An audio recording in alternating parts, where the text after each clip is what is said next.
The Southern Impoverished Law Center was silent most of last year as leftists looted and burned cities across America, but now they are out with a list of recommendations to the Biden administration on how to combat extremist groups on the right.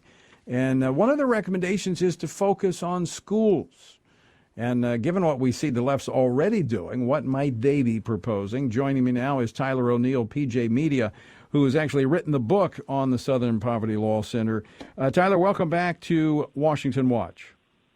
Hey, thanks, Tony. My pleasure. Well, we were just talking to the Lieutenant Governor of North Carolina about curriculum or standards for curriculum there regarding the critical race theory. But when I saw this report from the Southern Poverty Law Center that they're making a list of recommendations, a part of which is focusing on our schools, this really got my attention. What's Southern Impoverished Law Center have up their sleeve today? Well, the center that is not at all impoverished, but morally they are impoverished. They wouldn't know the truth if it ran over them. or if somebody published a book about it. But so the SPLC has come out with a demand that the Biden administration provide funding for the Department of Education to develop a curriculum on structural racism and funding for states to implement their own related initiatives.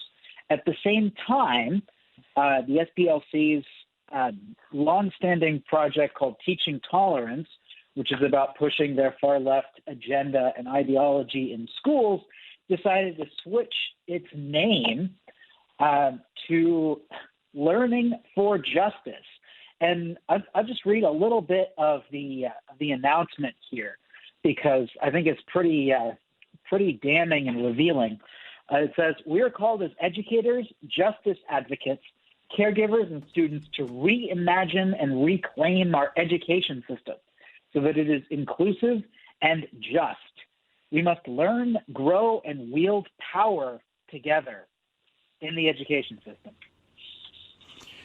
This sounds very similar to some of the other messaging that we're seeing from the left about basically creating activists, that this is designed to create activism in the classrooms that has nothing to do with learning, but has everything to do with the left's political agenda.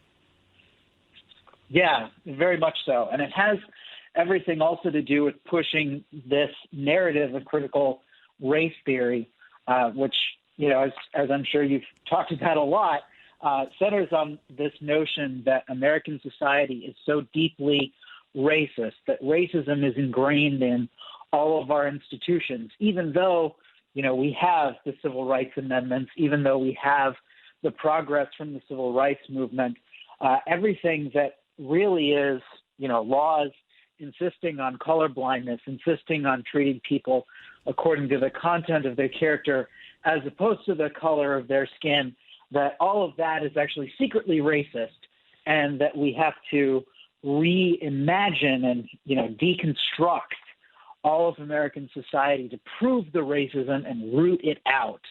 And it's just a very pernicious ideology. And you see the results of it, as you mentioned, this summer with the Antifa and Black Lives Matter riots that followed after, you know, many of the protests evolved into riots.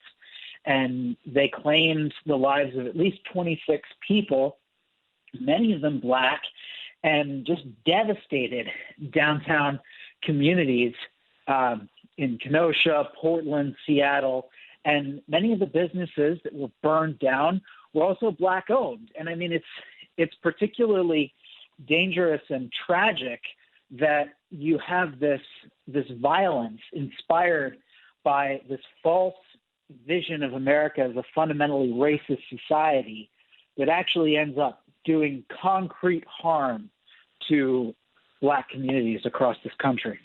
Yeah, without question. I think I know the answer to this, but you mentioned the rioting and everything that took place last summer. And I didn't hear much from the SPLC, but we had the event January the 6th, and now they're out with a full-fledged package of reform bills to address extremism only on the right. Does that surprise you? No, not at all. I've been following the SPLC for years, and they're myopically focused on the right. So when you see Antifa violence on the streets of Portland and Seattle, when you see Black Lives Matter protests devolve into looting, vandalism, arson, and all sorts of attacks, the SPLC has remained silent. And the SPLC remains silent because they're spreading the ideology that created those riots. Right. And and they actually defended Antifa and said it's not a terrorist group.